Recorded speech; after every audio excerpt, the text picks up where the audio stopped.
आप देख रहे हैं बिहार 24 न्यूज। पश्चिम बंगाल में महिला चिकित्सक के साथ हुए दुष्कर्म के बाद हत्या को चिराग पासवान ने ममता बनर्जी के साथ साथ एनडीए महागठबंधन पर जमकर हमला बोला है। चिराग पासवान ने ममता बनर्जी पर हमला बोलते हुए कहा कि जिस राज्य की मुख्यमंत्री महिला है वहां पर दुष्कर्म को बचाने का कार्य किया जा रहा है। उन्होंने कहा कि विपक्ष की सरकार आज पूरी तरह से शांत दिखाई दे रही है, जबकि यह मामला अगर दूसरे राज्य में हुआ रहता तो आज विपक्ष पूरी तरह से हावी रहता। साथ ही चिराग पासवान ने डॉक्टरों की प्रोटेक्शन एक्ट पर विचार करने की बात कही। इस तरीके की घृणित घटनाओं को कतई किसी भी सभ्य समाज में स्वीकार्यता नहीं दी जा सकती और जो भी दोषी हो उसके ऊपर कड़ी से कड़ी कार्रवाई होनी चाहिए।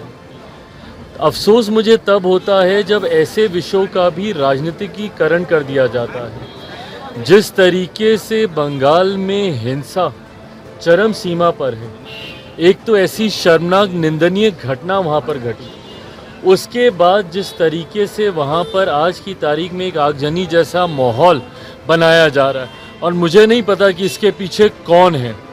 कल जिस तरीके से घटना स्थल पर देर रात हजारों की संख्या में असामाजिक तत्व गए, उन्होंने तोड़फोड़ की, क्या ये किसी साजिश के तहत था? किसी एविडेंस को मिटाने के लिए था? किसी को बचाने के लिए था? किसी को फंसाने के लिए था? ये तमाम बातें जांच का विषय है। पर जब वहाँ की सरकार इसके ऊपर आंख मूंद कर बैठती है, चिंता वहाँ से शुरू होती है। और ये वही सरकार है जो देश में कहीं पर भी कोई ऐसी घटना होती है तो सबसे ज़्यादा आवाज़ बुलंद करने वाले ये लोग होते हैं। मुझे ताज्जुब है कि जहाँ की मुख्यमंत्री एक महिला हो, वो मुख्यमंत्री इसके ऊपर खामोश रहती हैं। इनकी तमाम महिला सांसद इसके ऊपर खामोश रहती हैं और देश के किसी और कोने में अगर ऐसी घृणित घटना को अंजाम दिया जाता तो सबसे पहले ये लोग मुखर होते हैं। ऐसे में दूसरे का जुर्म होता है और जब वही चीटे आपके ऊपर आते हैं तो आप उसको छुपाने का आप काम करते हैं। जब ये दोहरी रणनीति चलती है, ऐतराज इस बात से होता है।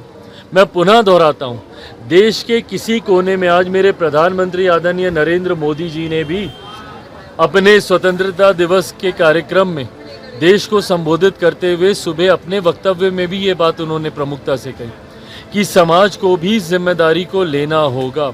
और जिस तरीके से बहन बेटियों के साथ आज की तारीख में भी इस तरीके की घटनाओं को अंजाम दिया जाता है, वो कहीं से भी बर्दाश्त नहीं की जाएंगी। और आने वाले दिनों में न सिर्फ दोषियों को कड़ी से कड़ी सज़ा मिलेगी, बल्कि उस सज़ा का डर दूसरे आरोपियों के मन में भी बैठे, इस बात को भी सुनिश्चित किया जाएगा। इस बात को भी प्रमुखता से दर्शाया जाएगा कि किसके ऊपर क्या कड़ी सज़ा हुई, ताकि भविष्य में कोई दूसरा आरोपी इस तरीके की घटना को अंजाम देने से पहले 100 बार सोचे। पर हाँ, जो ये घटना बंगाल में घटी है ये निंदनीय है, शर्मनाक है और जितने भी डॉक्टर्स हैं उनकी बातों को सुना जाना चाहिए। और जिस प्रोटेक्शन एक्ट की ये लोग बात कर रहे हैं, अपने संरक्षण की बात कर रहे हैं, उसको भी ज़रूर हम लोग को ध्यान देने की ज़रूरत है। पर साथ ही में ये सिर्फ डॉक्टर या किसी एक क्षेत्र से जुड़ा हुआ विषय नहीं है, ये महिलाओं के सम्मान की बात है जिस पे हर सरकार को संवेदनशील होकर कार्य करने की ज़रूरत है। आप देख रहे हैं बिहार 24 न्यूज।